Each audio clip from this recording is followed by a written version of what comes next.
안녕하세요, 여러분. 여러분은 인연이라고 불리는 사람들과 인생을 함께하고 있습니다. 그러나 모든 인연이 영원한 것은 아닙니다. 때로는 인연이 끝났다는 신호를 보내주기도 합니다. 그런 신호를 놓치지 않고 적절하게 대처하는 것이 중요합니다. 오늘은 인연이 끝났다는 신호 5가지에 대해 알아보겠습니다. 첫 번째 신호는 나에게 돈을 빌려달라고 한다는 것입니다. 인연이라면 서로를 돕고 지원해야 합니다. 그러나 돈을 빌려달라는 것은 인연이 아니라 이용하는 것입니다. 특히 돈을 빌리고 갚지 않거나 빌린 돈으로 놀러가거나 빌린 돈을 다른 사람에게 빌려주는 경우는 더욱 문제입니다. 이런 사람은 인연이 아니라 부담이 될 뿐입니다. 그러므로 돈을 빌려달라고 하는 사람에게는 거절하는 것이 좋습니다. 두 번째 신호는 나의 비밀을 다른 사람에게 말한다는 것입니다.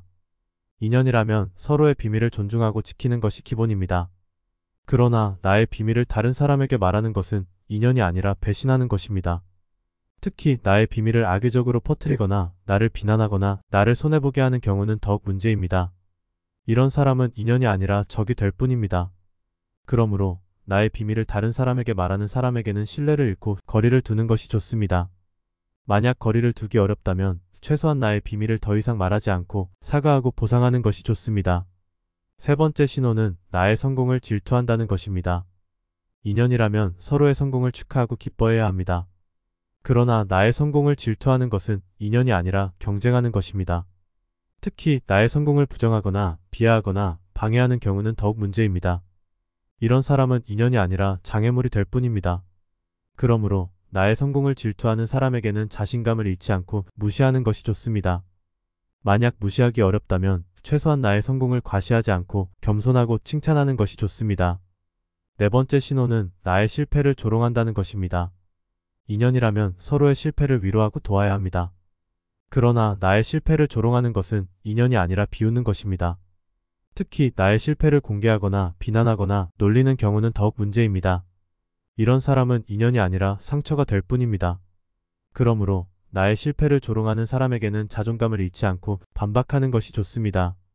만약 반박하기 어렵다면 최소한 나의 실패를 인정하고 개선하고 웃어넘기는 것이 좋습니다. 다섯 번째 신호는 나에게 갑질을 한다는 것입니다. 인연이라면 서로를 존중하고 배려해야 합니다. 그러나 나에게 갑질을 하는 것은 인연이 아니라 압박하는 것입니다. 특히 나에게 명령하거나 폭언하거나 폭력을 행사하는 경우는 더욱 문제입니다. 이런 사람은 인연이 아니라 고통이 될 뿐입니다. 그러므로 나에게 갑질을 하는 사람에게는 권리를 잃지 않고 저항하는 것이 좋습니다. 만약 저항하기 어렵다면 최소한 나에게 갑질을 하지 않도록 요구하고 거부하고 신고하는 것이 좋습니다. 이상으로 인연이 끝났다는 신호 5가지에 대해 알아보았습니다. 인연은 인생의 소중한 선물이지만 모든 인연이 좋은 것은 아닙니다. 때로는 인연이 끝났다는 신호를 보내주기도 합니다. 그런 신호를 놓치지 않고 적절하게 대처하는 것이 중요합니다. 여러분의 인생에는 좋은 인연만 가득하길 바랍니다. 감사합니다.